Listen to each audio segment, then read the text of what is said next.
Hey, real shit, I can tell you some shit if you're willing to listen, though. And that's how I feel about it. But no long introductions and all that. You know what time it is. You know we sell no gimmicks. You know it's yours truly. And you know I'm back. Been gone for a minute, but now I'm back. You know, with the jump off. Goons in the cut. Waiting for something to jump off. So back up for the let them pumps off. It's like, nah. Hey, nah, that was my favorite Lil Kim song. Like when she flipped the Lost Boys, Lex Coops, Beamers, joined to jump off. That was my favorite shit. Like Jasmine, my sister, was like, I what? I was about 9. And that was like one of her favorite songs. It's crazy, but I respected the hell out of that song. That song was tough to me. Anywho, without any further ado, I am back. A lot of things went on. NBA champion Lakers got their rings and things you sing about, bring them out. But damn it, it's so hard for niggas to keep LeBron and his legacy out their mouth. The reason why I say that is because you think about it this way. We can talk all day about Jordan and LeBron and their legacy and different eras they played in. Niggas always talk about Jordan. They always talk about LeBron. Kareem got more championships, I believe. I think Kareem might have 6 or 7. I'm not sure. I believe he just got 6. But Bill Russell got like 11. Don't no fucking body talk about Bill Russell, and maybe it's before their time or whatever the case may be. But in my day, I had Classic Sports Network, which turned into ESPN Classic or whatever. Man, they played them games. I watched them games. I seen the interviews. It's so many, Jordan was great for what he did in his era. LeBron is great for what he's doing in his era. Bill was great in his era. Everybody great in their eras. There's no, is LeBron better than Jordan? No, I mean, they good. They good for where they at. Like me and my nigga Chestnut always sit there and talk about how Jordan ain't had nobody. He ain't had to face nobody. I beg to differ because you're not going to sit here and tell me that the defense and the rugged style of play of the 90s NBA didn't make you a strong person. You had niggas who didn't look like LeBron strong as hell. They had like strength. Like them niggas was really, really strong now. You wouldn't known it, but they were. So I'm not going to sit there and say, I don't know.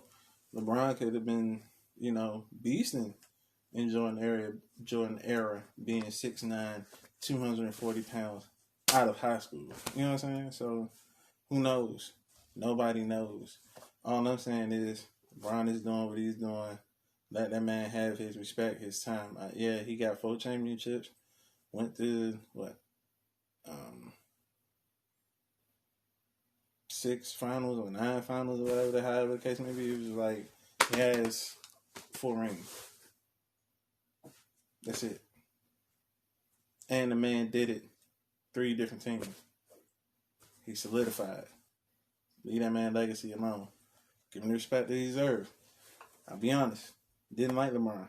Only reason why I ain't like LeBron is when he walked up Gilbert Arenas 2006 playoffs, told that nigga, if you miss some free throws, it's over for you. I thought that was so arrogant and fucked up. But Gilbert Arenas has a backstory that he tells about that. I have to go look at his podcast and not get it. But still was something that I felt was fucked up because I am a Wizards fan. It's only but so many times throughout my life that I've seen the Wizards in the playoffs.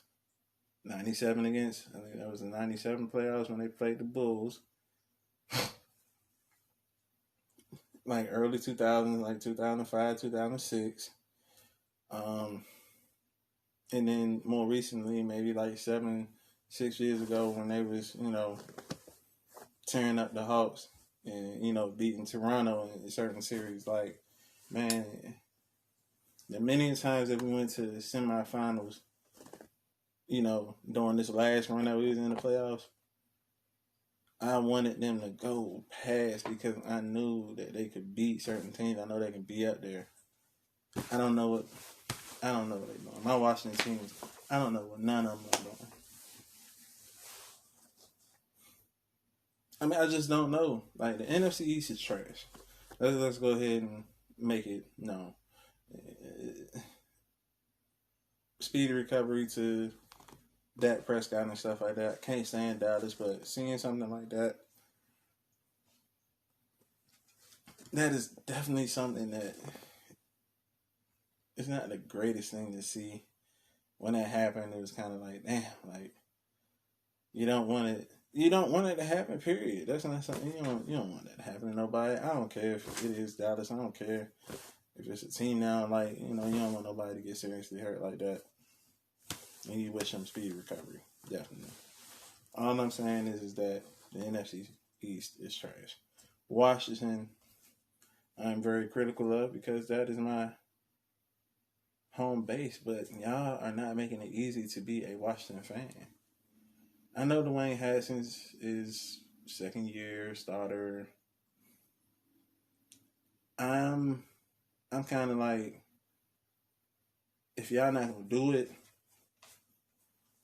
then get the fuck out. When Trent Williams was there, heavy, get offensive tackle. Y'all did my boy wrong. He didn't want to be there. Go. Ain't no long-standing thing. Like, if you don't want to be there, don't be there.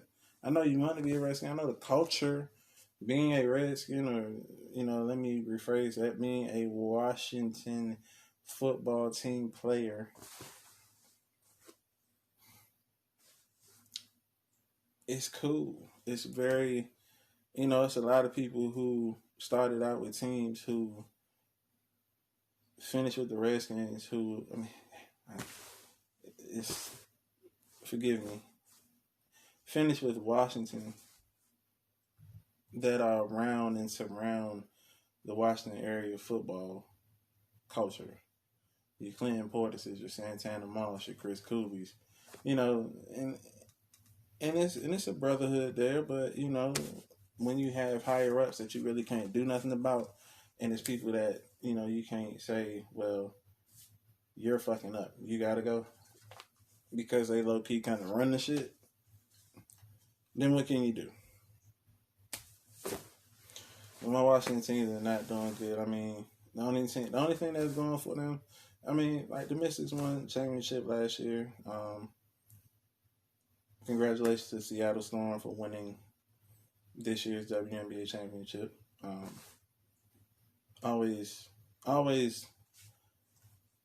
admire the WNBA from years past. Like when it first came out in '97, it was something cool and it was something different, and it was like, hey man, it's women that know how to ball. Like, in my head, I always heard about Cheryl Miller being Reggie Miller's sister, and her scoring 105 points in the game, and and even though I think it was past her time for her to play professional sports or whatever, I was thinking, Cheryl Miller about to be in this shit. You know what I'm saying? But there were so many stars when it came out, and it's like different people and stuff, and they Hall of Famers now.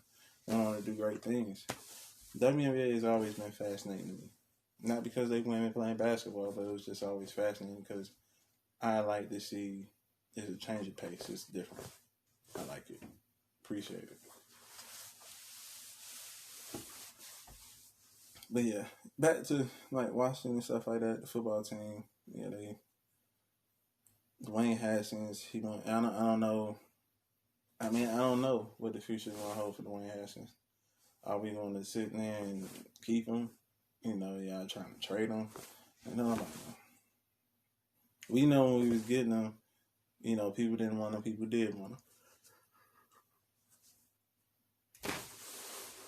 If there was an indifference about a player, then there ain't no sense, there ain't no reason to even draft him. There really wasn't no reason to draft him. So on top of all that,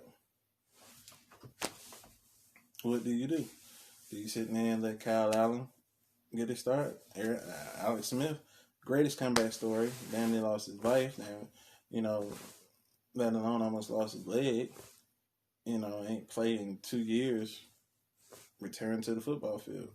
He got sacked 8 times. That, because I didn't catch the game, if I would have seen that, would have crushed me every time he went to the ground. I'm like, I hope he get back up. Ow. Well, me being a person who had major knee surgery, tearing my ACL playing basketball, not to the fullest extent of what Alex Smith had to go through, getting back that knee to work and stuff like that. And even now, like, you know, it's when it rains, you know, you get old. But just to see him come back and do that, it was a feat for me to still, you know, play basketball, because when you tear your ACL, you're not the same. I had a little bit of bounce for what I had when I tore my ACL in 2007. For me to still play basketball from 2007 on, I mean, I don't get a chance to play like no more, but actively was playing basketball from like for at least another 11 years after tearing my ACL. Shit, I mean, I don't know about y'all, but I mean, that's something to me. So for him to get back on the court, for him to get back on the field and do what he loves to do, I'm sure is emotional. When I seen him, I was emotional a little bit, because it's like, man, this man could have lost his life doing something that he loves to do. You know, one step at a time though, so they're not going to start him in the next game. But, you know, I was glad to see him back on there. With the NFL and everything and how it's going now, so many injuries are happening due to preparation issues. They ain't had no training camp. They ain't had no preseason. If you wasn't getting it in at the house and stuff like that, quarantining, lifting weights and stuff like that, if you wasn't working on your skills when things started to gradually open back up, you really now going off your God-given talent. With no preparation and so many injuries out here now, it's just like, it's crazy. Then, you know, the COVID bug hit certain people, whether if it's in New England, or whether it's in Tennessee, whether it's in Buffalo, or something like, you see it and it's like, you want the shit to be over to get back to what we used to. It could be a thing where they play a arena football of some sort, which would kind of make sense, because in a sense it is kind of a bubble atmosphere when you play arena football, closed indoor or indoor football, what they call it, whatever the case may be. That should be something that they should actually take in consideration. And I mean, and you know, playing the playoff and stuff like that.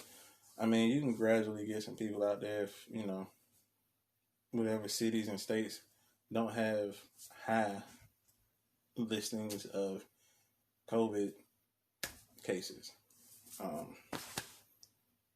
And unfortunately, it's this bullshit not going anywhere anytime soon, and I wish it does, because it's things people are like to accomplish. But you see now, you know, if you're not taking steps to do your own thing, I mean, you're just sitting here and you ain't doing nothing. That's kind of like defeating the purpose.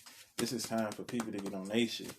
You know what I'm saying? That me, it's been gradual. It's been going back and forth. It's fighting anxiety and fighting trying to figure out what the hell I'm supposed to do versus I need to create. I need to do what I need to do to sit there and keep my mind afloat. So thinking about sports and stuff like that, you know, how do they sit there and cope with it? How do they sit there and be like, man, I gotta go out here and play basketball amid the fact that, you know, I'm risking being sick or risking an injury because I didn't properly train, you know, to do what I got drafted in, what is professionally my job. the mind of a football player, what he goes through. Mind of a football player that makes pretty much 5 figures in 4 hours. 5 figures in 4 hours.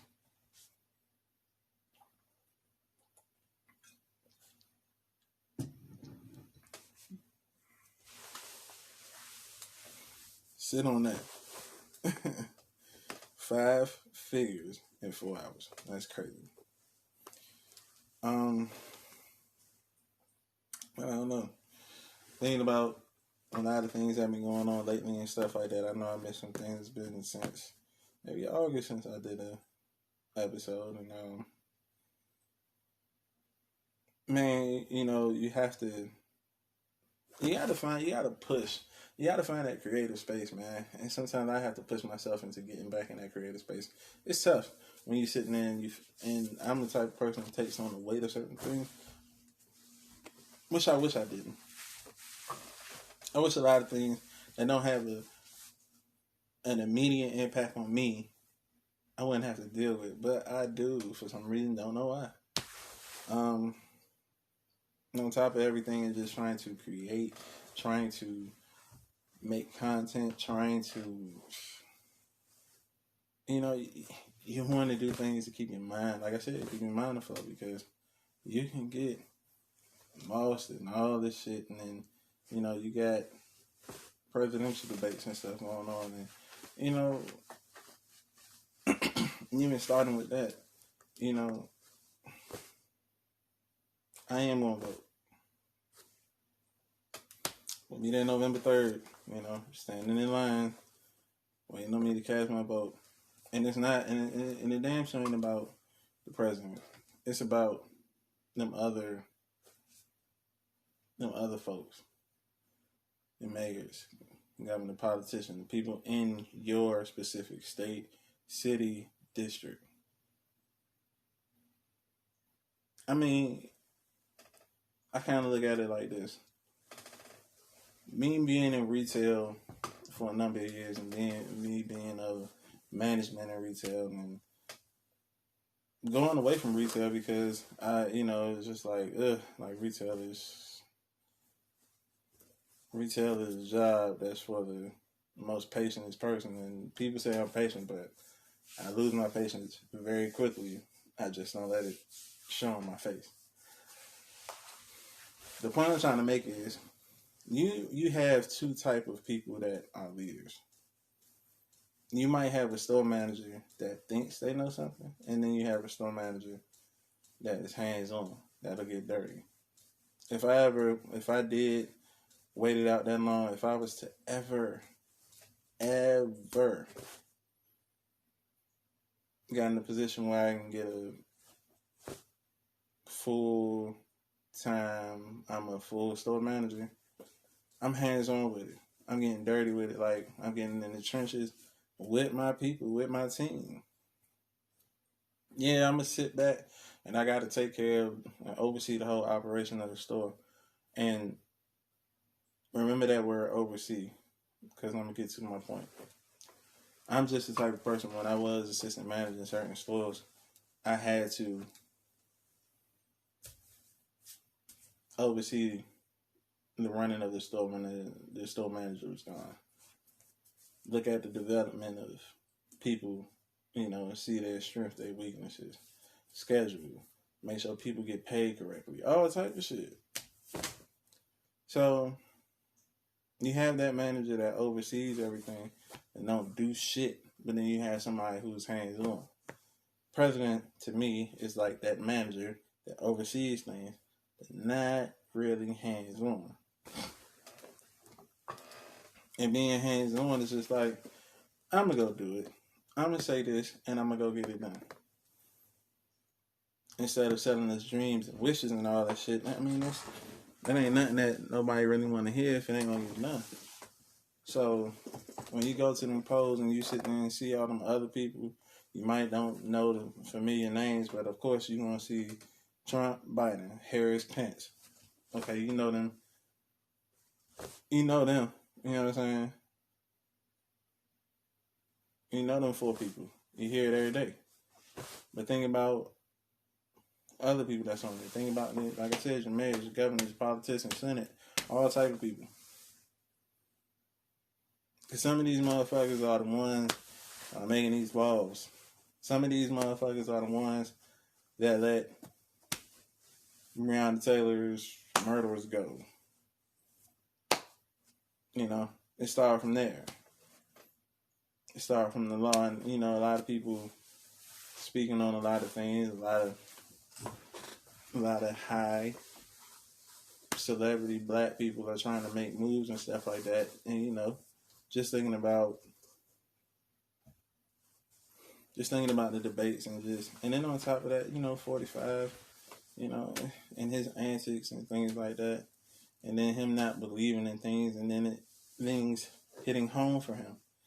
And then on top of that, you still can't be real with something as crazy as you having COVID. Like, the lady asked you when the last time you had a COVID test. Can't answer the question you want to go into. I think that, the last time I had a test was that debate, which I definitely believe that was a great debate. And I'm not asking you how the fucking debate was. We asked you last test. If she wasn't as professional as she was, if it was a black person up there interviewing Donald Trump, read their face, read you. Black women will read you. You fucking lying. What are you lying for? Like, nigga, you ain't had no test. You had a test. Had a debate. When the last time you had a test? You ain't had no test. You lying. Don't worry about it. Get your nasty ass the fuck away from me. and I mean, it's just gonna be read like that. Oh well. You know what I'm saying? But I mean, that debate was it moving the needle? No, not really. Then they had, I think they had town halls or they had town meetings separately and stuff like that. I mean, we're just trying to push the needle. Pence and Kamala Harris, it's just like, I mean, did y'all listen to anything? Nah, y'all motherfucking gonna talk about the fly on this nigga head. Man, like what are we doing, man? Y'all want to talk about the motherfucking fly that was on that man head. Who cares, man? Y'all not talking about the right things. Y'all not listening to the right things, man. All that shit is funny. It's cool. I've seen it on my timelines. I've even laughed at it, liked it. All that's cool. Stop changing the narrative. Like, we got to get down to business. It has to be done. He has to go. Him and his team has to go.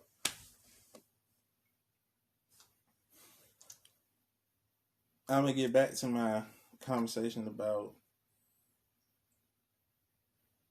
45 and everything else and how things are going. What I think Kanye West is a pawn.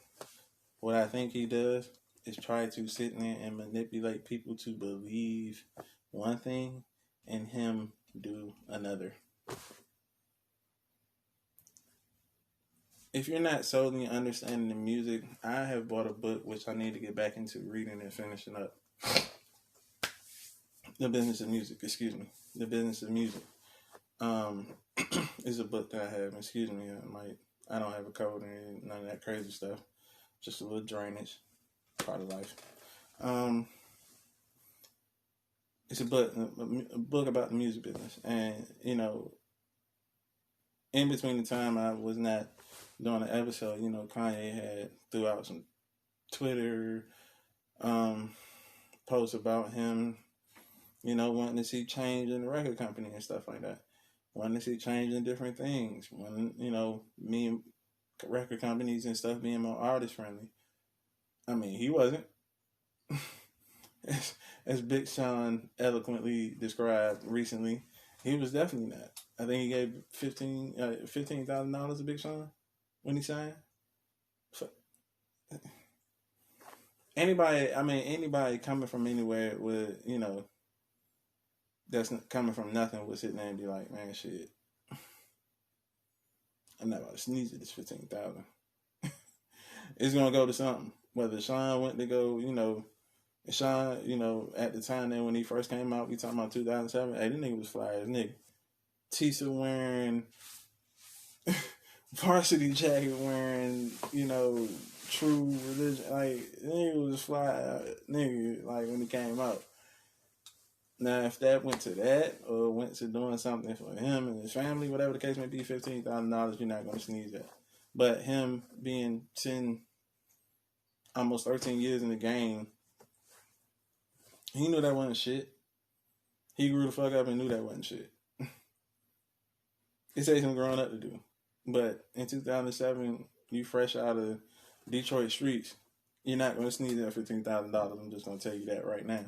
It's not saying that you're just going to take the first thing you see and run with it. It's just saying that ain't nobody going to sit there and sneeze at it.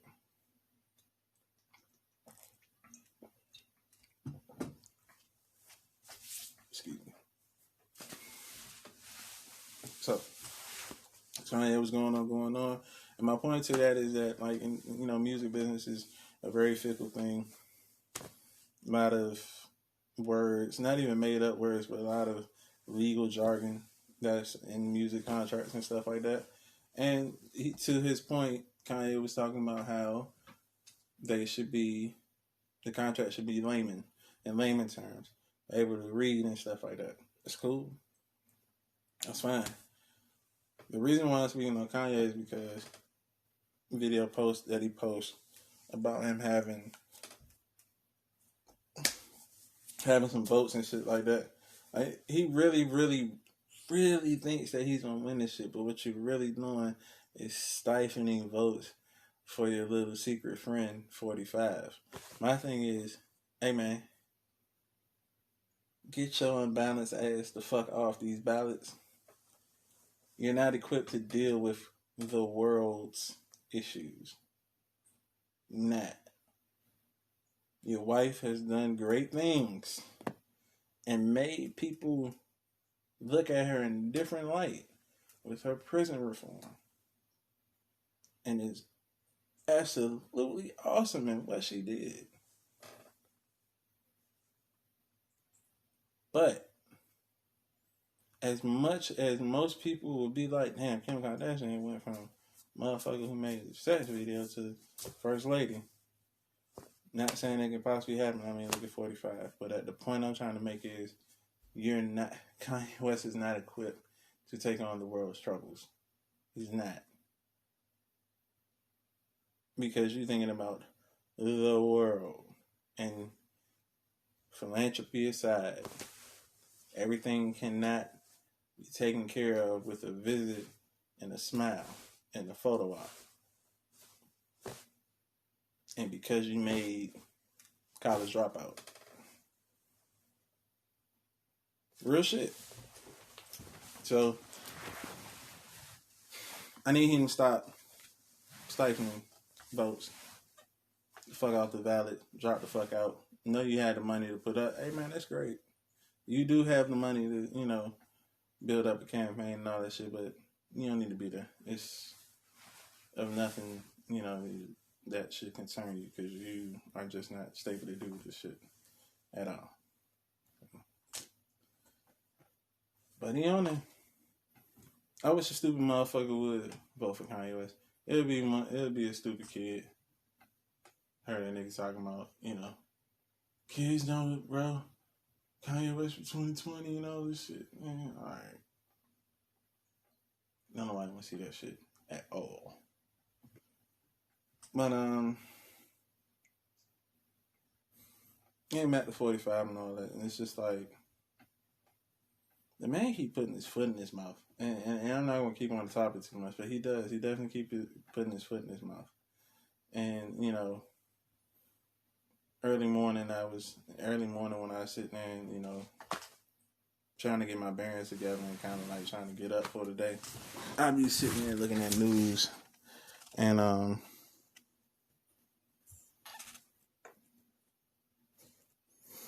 be looking at certain things, and it bothers me that he don't even know half of the time what he says out his mouth. He just don't. Like all this QAnon stuff and all that, and them boys that he be, promoting. They're like, some of the shit Trump do is crazy, very crazy. And then getting on the topic of Ice Cube and his him working with both parties to, have, deal with a black party. Now, both Diddy and Ice Cube are, kind of, I mean, I don't know if the situations or their whole campaign thing is parallel, but, it's definitely something that is pushing forward having blacks being spotlighted in a different light as far as political issues. My thing is, y'all sitting here and going in on Ice Cube. Y'all don't even know what it's like a dumb motherfucker see a book and I'm not reading that shit. That shit could probably have $1 million in it. The motherfucker sitting there, all you gotta do is read. Nah, I ain't fucking with it, bro. That shit look more like, okay. All you have to do is read. Read up and do research. But half of the people that are sitting there calling the Ice Cube a sellout don't even know what the hell he's even doing. Oh shit, bro, Ice Cube did out here, bro. Like that nigga, fuck with Trump and all that shit. Like, shut the fuck up. Do you know what the shit about? Nah, you don't. So the cast judgment on somebody who has made some of the wildest songs about ethnicity and religion and presidents and all this stuff like that. That ain't never been Ice Cube memo to sell out. I don't care what you talking about. Are we done yet? Whatever. You seen Ice Cube as this big gangster thug, and then you see him in barbershop running from that big black ass nigga in the backyard with a dog almost bit his ass and all that shit. Movies. Spinning the narrative. Like, I don't really know about that side of that, man. Y'all don't know about that man's life. You don't know what he doing. As he said, he sat in, he spoke with both parties. One party said, cool, I like what you're doing. Let's talk about it after voting and everything is over. After the elections are over. One party said, cool, I want to sit down and talk to you about it. Because somebody sit down and talk to somebody, now, of course, most people are assuming and what it was, and I'm guessing what it is that when he went to go sit down with Trump, and he told him about it. But that don't mean a man sitting there working for Trump or he advisor. This was something that he asked about.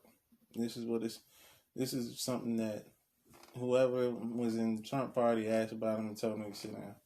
Conversation was had. Now this man is a whole Trump supporter. That fast, huh? Shit. That don't make no sense, man. Then I look online, watching the video, I see you talking to the CNN reporter. And right off the bat, I listen to people and how they talk. CNN reporter was being extra funny. Oh, man, so we got Ice Cube came up. Hey, man, Ice Cube being cordial. How you doing, man? I'm good, my brother. How you doing? How many times this white man has ever said my brother to anybody black? Not many.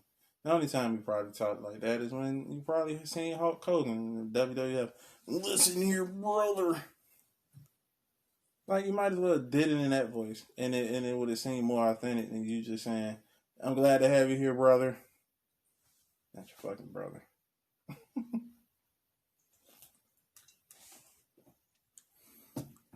In the 1991 Ice Cube would have probably told him that. Not right now. He being politically correct. I get it. But y'all sitting there and casting judgment on Ice Cube is crazy. It's wild. It's crazy. It's unnecessary. And y'all don't know what the situation is at all. Moving forward, Diddy's having, our own black party. Teaming up with some black movers and shakers out here. Dealing with politics and things like that. Hey, I'm all for it. Told y'all a few times ago, like, I'm not about to sit here and down no black man doing what they can do. If you do something, I'm championing it. I'm not hating. I ain't doing none of that shit. You support what I support. You support what I do. Cool. I'm gonna support what you do. If you don't support what I do, if I respect and see the shit that you're doing, and I research and do my things, and I still respect it if you don't fuck with me. Yeah, it's all good. I don't have no issues, no problem with a black man sitting there pushing that needle forward. Simple as that. So it's a lot of black people hating on black people for pushing the needle forward. What you want them to sit there and entertain y'all with music? What Jay said and came out the hustle. All blacks got is sports and entertainment. Niggas get tired of just niggas get tired of getting entertained and entertaining y'all. Like we gotta do more than that. This shit going on out here for real. That time, a lot of people ain't getting that, bro. I ain't fucking with that shit, bro. Like, seen that shit with Blueface ass talking about this nigga talking about, yeah, bro. I ain't about to vote. Look at me, nigga like me. You think they give a fuck about my vote? Like, here's my thing. Here is my thing to people interviewing entertainers or whatever. Stop asking niggas that you know don't give a fuck about some shit that they supposedly should give a fuck about. Like, bro, I'm not about to, as an interview, I'm not about to ask Blueface if he about to vote.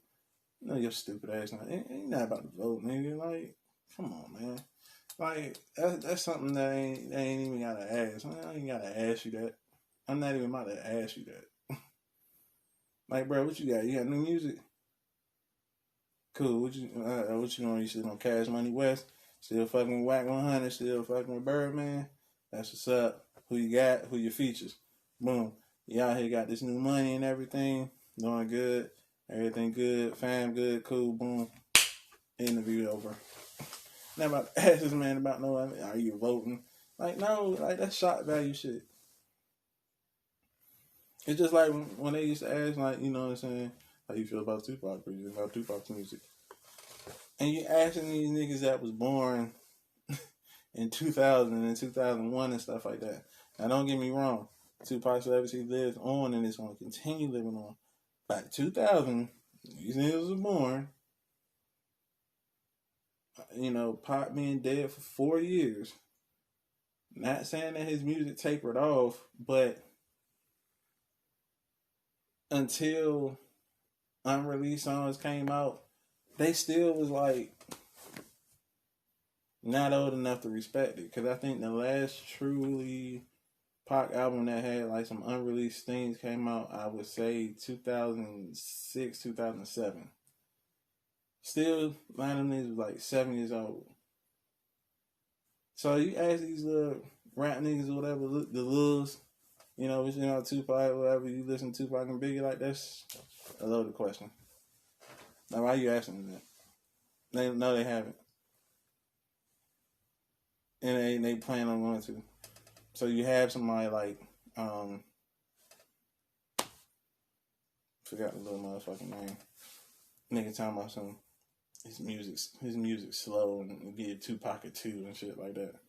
Like, I'm Lil Xan, Tupac a 2 and this and that. The fuck you asking this nigga for about Tupac? It's not about to ask him nothing about Tupac. Not judging the book by its cover, but it's just a simple fact that you gotta read the person that you're fucking with. It's like being media trained and shit like that. So I'm not about to ask Blueface if he's gonna vote. Sorry, it's just not gonna be in the line of questions. Can I sit there and fault him for his honesty? No, man, be honest. Like, no, I'm not about to vote, bro. Look at me. I might give a fuck about my vote. Cool, but that brutal honesty can come off as very ignorant. And it did. Real shit. So, I'm just not gonna get no shock value by sitting there asking motherfuckers questions that don't need to be asked. That don't need to be asked. We know you're not gonna vote, bro. I'm sure you're not gonna give a fuck. It's not like it's not like you can't vote. Not like your ass been locked up to the point you can't vote because you're a felon.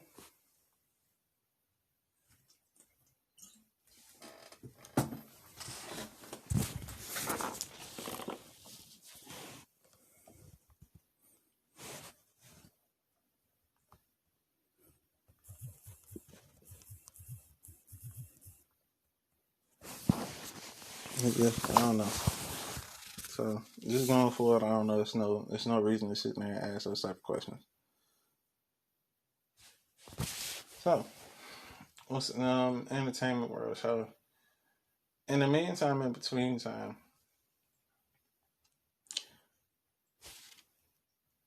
I still don't know what to think, what to feel about Tory Lanez and Megan Thee Stallion. I don't. Meg had a powerful performance on a Saturday Night Live that was very memorable. And if you're a person that follows comedy as I do, Bill Barr is a comedian. Definitely holds no punches. He said what the fuck he wanted to. And he definitely said a mouthful about his white women. Because he is white. A white man. Middle-aged white man at that. I mean, if you like comedy, you like satire, you like shit that makes you laugh and think, pull up Bull Bar Saturday Night Live monologue.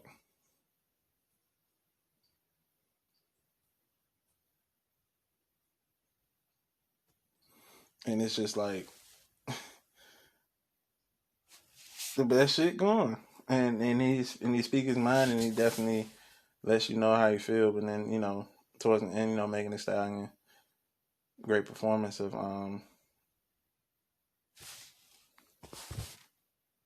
Savage. I had to think about it because the shit going in my head.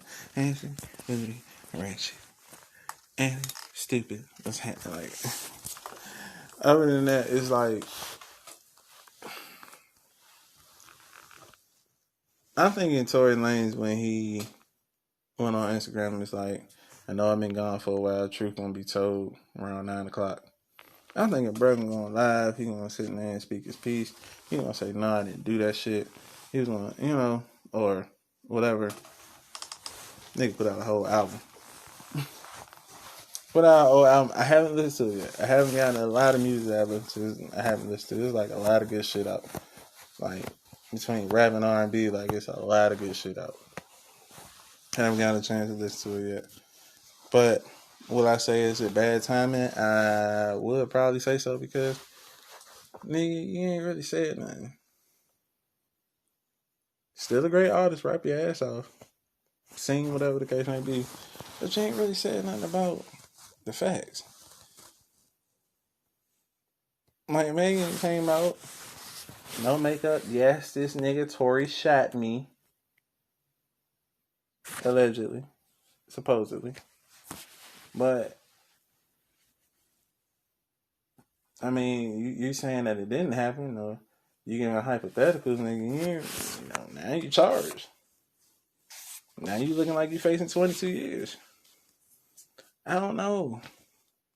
There's so many holes in this story. It's like one of the craziest things, but I know one thing. I don't never want to be on that side of Hollywood of life. I'm good.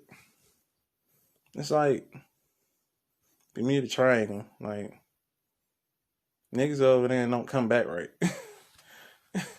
and unfortunately, the Bermuda Triangle is a real thing, and people, unfortunately, have disappeared once they reach that point. But it's just like, in that aspect, it's like, y'all go, people, people get famous, they go over there, they don't come back right. And I don't know what the fuck it is. Maybe the influence, maybe whatever, but they just don't come back right.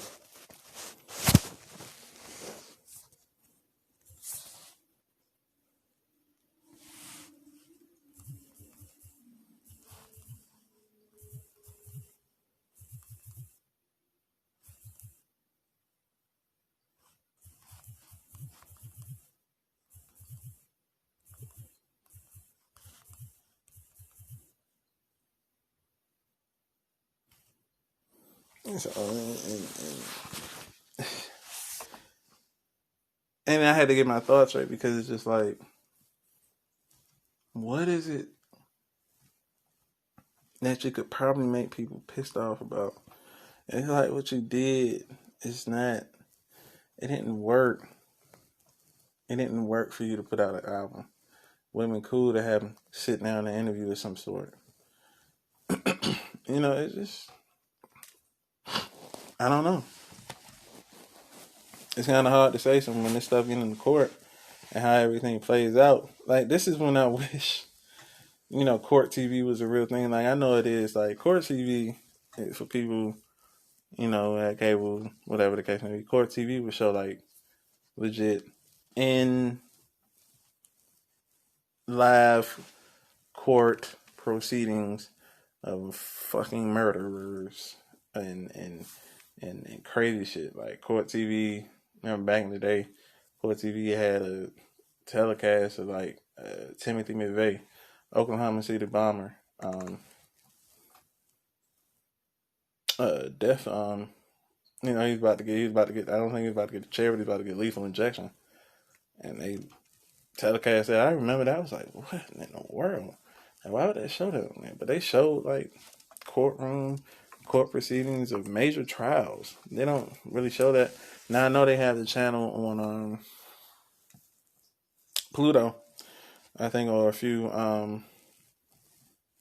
live channel apps that are on, internet, whatever the case may be. But they don't have this. If they had court TV on cable right now, and they had Meg trial and Meg and Tory trial on that shit would be must see TV. It would be like some OJ trial shit all over again. Niggas would be tuned in. Fuck what's going on. I don't want to look at nothing.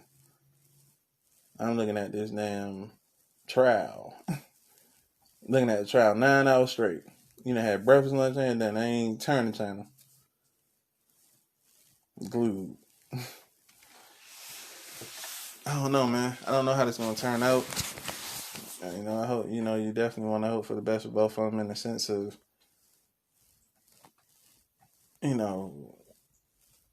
let's get to a conclusion of this, because it doesn't seem like it's one coming soon. But who knows? Last but not least, I'm definitely waiting on seeing the next verses. I mean, I haven't seen anything about it or who is it going to be and stuff like that. It has to be somebody, people that relate to and stuff. Bow Wow just too damn good to sit there and do one with, like Ja Rule, who I know for a fact both of them niggas got 20 tracks apiece. And that's all I'm saying. I mean, why not, bro? I don't know if they can pay for this shit, whatever the case may be, but hey, why not? Both Bow Wow and Ja Rule both have 20 tracks each. They can do one. 50 and T.I. could have did it. Just too much street politics within that. I mean, shit. I'm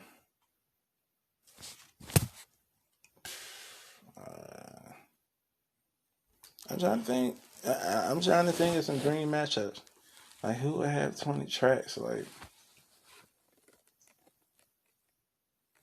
I mean, if all them niggas weren't beefing with each other, I mean, you can definitely put, like, maybe an Immature versus B2K. I don't know. Like, that's a little. That whole story right there is a little weird, and it's a little odd, man. Like, Sister came back on Netflix, and they showing all the black shows that came on Netflix, all the shows that we watched, and you know what I'm saying, when we got home from school, like the fucking 101 and Sister, and the Parkers and all that shit, and like BET been showing this shit for the longest. I ain't got sick and tired of watching Parkers on BET, man. Like, I ain't got none of that. All these shows that came out within the last 30 years that people could really, like, be watching. Like, don't particularly matter if it's one season or something like that. They could just be watching it, though. BET need another show. I've been saying that. BET needs something else. I mean, they need, like, I'm not saying like a Rap City or something like that, but they need like a video block or something like that. Like, I'm so sick and tired of seeing Madea shows on BET. Then they got House of Pain on there, and the only thing about House of Pain is that they can curse. Like, they can say shit. And my ass, and I caught like one of the episodes in the new House of Pain, and I don't want to talk about people that, appearance change. because it's just like it's crazy. But Malik out this month, Malik was like he about 50 years old on that shit, and maybe he been going through some things. And, I don't know, but he look a little old. He was on Disney after House of Pain along with China Ann and stuff like that. China Ann still look the same with her deep voice. I'm just kidding. China Ann, like she always had a little small, little squeaky voice on the original run of House of Pain.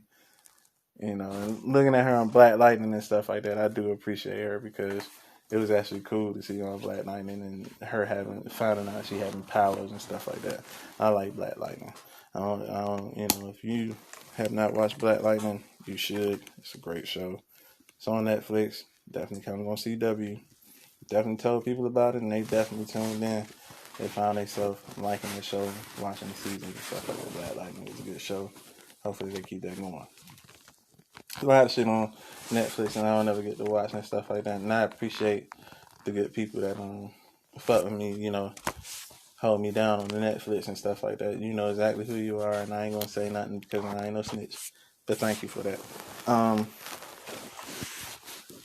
And I haven't get a chance to look at Netflix and things like that, but I definitely, once I get the chance to sit down and watch TV, which I don't, got a full plate on my shoulders. But things I have to take care of. But I'm glad I was able to sit down. I'm honestly glad I was able to sit down and do this. I haven't done one in a while, and it's been a minute, so hopefully y'all listen to it, appreciate it, respect it, tell your friends about it. Whatever the case may be. You know where it's at. You know it's up. You know it's on the floor. And I don't know what else to tell you. Just come back for more. But I'm gone, man. Y'all have a good night.